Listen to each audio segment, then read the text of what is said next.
आलस एक ऐसी बुरी आदत है जिसकी वजह से अच्छे अवसर भी हाथ से निकल जाते हैं। इस बुराई को जल्दी से जल्दी छोड़ देने में ही भलाई होती है। आलस की वजह से बहुत सारे नुकसान हो जाते हैं। बहुत से लोग इतने व्यस्त हैं, उन्हें एक समय खाना सोने का समय नहीं है।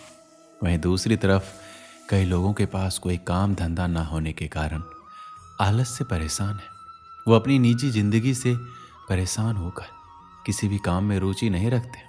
उन्हें हर समय थकान और नींद आने लगती है, इसलिए वो पूरी तरह सशक्त नहीं होते, जिससे उनको एक सकारात्मक ऊर्जा मिले, जिससे वो भी आगे जिंदगी में कुछ कर सके और जिंदगी सफल बन सके। अगर आपको अपने आलस को भगाना है तो आपके दिमाग को जागरूक होना पड़ेगा।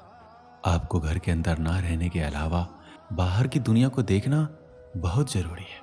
सकारात्मक सोच रखने वालों के साथ रहना और कुछ बनाने का हुनर ही आपको आलस्य से दूर कर सकता है। तो आइए हम आपको बताते हैं आलस को दूर कैसे करें, इसके 10 बेहतरीन तरीके। आलस कई प्रकार से आ सकता है। किसी को तो सब कुछ होने के बावजूद भी आलस आता है और किसी के पास कुछ ना करने से आलस आता है। कभी कभी यह नकारात्मक सोच भी हमें आलसी बना देती है। एक सकारात्मक सोच आपको आलसपन से दूर कर सकती है। एक सकारात्मक सोच जिंदगी को सफल बनाने में अहम भूमिका निभाता है। अगर आपका सोच सकारात्मक है तो आपको ना तो आलस्य आएगा ना ही नींद, बस कुछ करने की सोच आएगी। सकारात्मक सोच लाने के लिए आप ऐसे लोगों के बीच जाएं जो सकारात्मक सोच रखते हो और वही बात करते हो।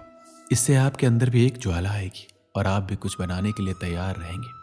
आलस्य को निकालने के लिए आपको घर के अंदर से निकलकर बाहर देखना चाहिए कि कौन कितनी मेहनत कर रहा है और कैसे जिंदगी को आगे बढ़ाया जाता है। कहते हैं अगर व्यक्ति कुछ करने की ठान लेता है तो कोई भी समस्या उसके आगे पीछे नहीं आती है। अगर कोई छोटी मोटी परेशानी आ भी जाए तो वह चकित नहीं होता है, बल्कि कुछ करने की सोचता है। इसी तरह अगर आपको आलस्य को दूर करना है तो जागो और अपने हुनर को जगाओ। कुछ कर दिखाने का समय है, ये सुस्त और सोने का समय नहीं है। इससे आपके अंदर एक नई ऊर्जा आएगी। कोई भी व्यक्ति आलस्य से इसलिए भरा रहता है क्योंकि उसे मोटिवेशन की कमी होती है। आपको खुद प्रेरित होना पड़ेगा। इससे आपका दिल भी कुछ करने का सोचेगा और आपको एक जुनून मिल जाएगा कि जो कुछ मैं कर सकता हूँ। आप अपने काम को बढ़ावा देने या अपने लक्ष्य को प्राप्त करने के महत्व के बारे में पुष्टि और सोच के माध्यम से अपनी प्रेरणा को मजबूत कर सकते हैं। ये सबको पता है कि समय हमारे लिए कितना कीमती है। एक समय में आदमी क्या से क्या कर सकता है, जो कि हम इस आलसपन के वास्ते करते जाते हैं। ये सोचकर चलें कि जितना आप समय खराब कर रहे हैं उतना ही आप अपनी जिंदगी के पैसों को खर्च कर रहे हैं। बहुत बार ऐसा होता है कि हम किसी भी काम के रिजल्ट के बारे में सोचने लगते हैं। सोच नेगेटिव हो तो व्यक्ति का दिल और मन उस कार्य से हट जाता है। परिणाम स्वरूप काम करने का दिल नहीं करता है, आलस्य भारी होने लगता है। इसलिए किसी भी काम के अंत के बारे में ना सोचें, पूरी हिम्मत के साथ डटे रहे। ऐसा कौन सा कार्य संभव नहीं है जो मनुष्य ने नहीं किया हो। सुबह की सैर में बहुत ताकत होती है। ये शरीर के आलसपन को दूर करने के लिए बहुत महत्वपूर्ण है। 5 बजे अपने बिस्तर से निकले और बाहर खुली हवा में जाएं। नंगे पांव हरी घास में चलें। इससे आपको दोनों तरफ से नमी मिलेगी, जो कि बंद कोशिकाओं के लिए बहुत आवश्यक है। इसके अलावा आप ध्यान कर सकते हैं। ये हमें आंतरिक रूप से साफ और शुद्ध करता है। आलस्य हमारे द्वारा भारी भरकम और असंतुलित खाने से भी होता है। अगर हमें 4 रोटियों की भूख लगी है तो हम एक और ज़्यादा खा लेते हैं। इससे हमारे शरीर का पाचन शक्ति कमज़ोर हो जाता है और यह अनावश्यक भोजन हमारे आलसपन को ज़्यादा बढ़ाता है। याद रखें, अगर आपको 4 रोटी की भूख है तो आप 3 ही खाएं। ये कहना बिल्कुल भी गलत नहीं होगा कि हमारे आसपास बहुत नकारात्मकता है। ऐसा इसलिए क्योंकि हम जो पढ़ते हैं, देखते हैं, उसका हमारे दिमाग पर प्रभाव पड़ता है, जिसकी वजह से ना केवल तनाव होता है बल्कि हम खुद को इस कदर उन चीज़ों में उलझा लेते हैं जिससे निकलना मुश्किल हो जाता है। यही तो एक वजह है कि जब हमारे पास नकारात्मकता बहुत ज़्यादा दिखने लगती है तो हम बहुत अजीब सा बर्ताव करने लगते हैं। अगर एक नकारात्मक विचार मन में आ गया तो बाकियों को निमंत्रण मनुष्य खुद देता है। उसे उस दौरान किसी दूसरे की जरूरत नहीं पड़ती। उसका दिमाग नकारात्मक विचारों को अपनी तरफ खुद आकर्षित कर लेता है। इसमें कोई दो राय नहीं है कि नकारात्मक विचार बेहद शक्तिशाली होते हैं। ऐसे में सबसे पहले तो इन्हें अपने ऊपर हावी ना होने दें।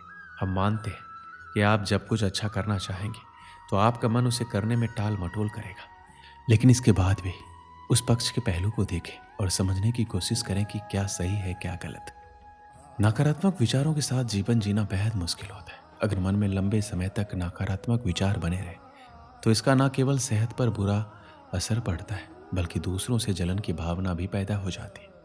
ऐसे में जरूरी है कि नकारात्मक लोगों से दूर रहा जाए, तभी आप आलसपन से बाहर निकल पाएंगे। एक समय की बात है, एक आलसी बालक था। वह कभी भी अपना कार्य नहीं करता था। वह हमेशा विद्यालय नहीं जाता और अपनी कक्षा का कार्य भी सही प्रकार से नहीं करता था। एक दिन उसने सोचा कि आज मैं विद्यालय नहीं जाऊंगा और मन में ख्याल आता है कि आज मैं बगीचे यानी पार्क में घूमने जाता हूँ। जैसे ही वो पार्क में जाता है वहाँ गेंद से खेलने लगता है, क्योंकि उसने देखा कि पार्क में कोई नहीं था, एक भी प्राणी वहाँ नहीं था सिवाय उस बालक के। उसने एक पेड़ पर कौवे को बैठा देखा और कौवे से बोला कि यहाँ आकर मेरे साथ खेल खेलो। तो फिर कौवा कहता है, अरे बालक, इस समय मैं लोगों को उठाने के लिए जा रहा हूँ, मेरे पास बहुत सारे काम है, छुट्टी के बाद तुमसे मिल पाऊंगा। फिर क्या, वो बालक नाराज हो जाता है और बगीचे में एक कबूतर को देखता है। कबूतर से कहता है, अरे मित्र आओ, मेरे साथ खेल खेलो। कबूतर कहता है, आज मैं भोजन इकट्ठा करने के लिए खेत में जा रहा हूँ, मेरे पास तुम्हारे साथ खेलने का समय नहीं है। बालक नाराज हो जाता है और वहीं पर एक भंवरे को देखता है और भंवरे से कहता है, क्या तुम प्रतिदिन ये फूलों का रस इकट्ठा करते रहते हो? आओ आज मेरे साथ थोड़ा खेल खेलो। भंवरा कहता है, यदि मैं तुम्हारे साथ खेल खेलूंगा तो फिर मैं फूलों से शहद कैसे इकट्ठा कर पाऊंगा? तुम मुझे माफ करो, मैं तुम्हारे साथ नहीं खेल सकता। फिर उसे एक चींटी दिखाई देती है और चींटी उसके भाग्य को खोल देती है और चींटी उसको एक संदेश देती है कि हमें आलस्य बनकर नहीं बैठना चाहिए। वह बालक अपने मन में विचार करता है कि संसार में चाहे पतंग हो, जीव जंतु हो या मानव हो, सभी अपने कार्य में व्यस्त रहते, कोई भी आलसी नहीं है। तो फिर मैं किस लिए आलस करता हूँ और प्रण करता हूँ कि आज के बाद मैं भी आलसी बनकर नहीं बैठूंगा। उसी दिन से वह विद्यालय जाना शुरू करता है और मन लगाकर पढ़ाई करता है, जिससे वह विद्वान बन जाता है। इस कहानी से हमें क्या सीख मिलती है? मनुष्य का सबसे बड़ा शत्रु आलस होता है। वह उसके शरीर में रहकर उसके शरीर को इतना कमजोर कर देता है, वह कभी मेहनत नहीं कर पाता, परिश्रम नहीं कर पाता, उसकी इच्छा काम करने की नहीं होती, एकदम से अंदर से खोखला हो जाता है। इसलिए इस आलसी रूपी शत्रु को हमें अपने शरीर के मन से और आत्मा से हमेशा के लिए निकाल फेंकना चाहिए। हमें कभी भी अपने आप को खाली नहीं समझना चाहिए। जब भी हमें लगे कि हम खाली हैं तो हमें उस समय कुछ ना कुछ कार्य हमको करना चाहिए। अगर आलस हमारे अंदर आज प्रवेश करता है तो हमारी शक्ति को चिढ़ाने का काम करता है, तो ये हमारी शक्ति को नष्ट कर देता है। हमें इस आलस्य को दूर भगाना ही होगा और परिश्रम जी जान लगा कर करना होगा, तभी हम सफल हो पाएंगे। दोस्तों, इस वीडियो में बस इतना ही। मिलते हैं अगले वीडियो में। अपना ख्याल रखिएगा। जय श्री कृष्ण।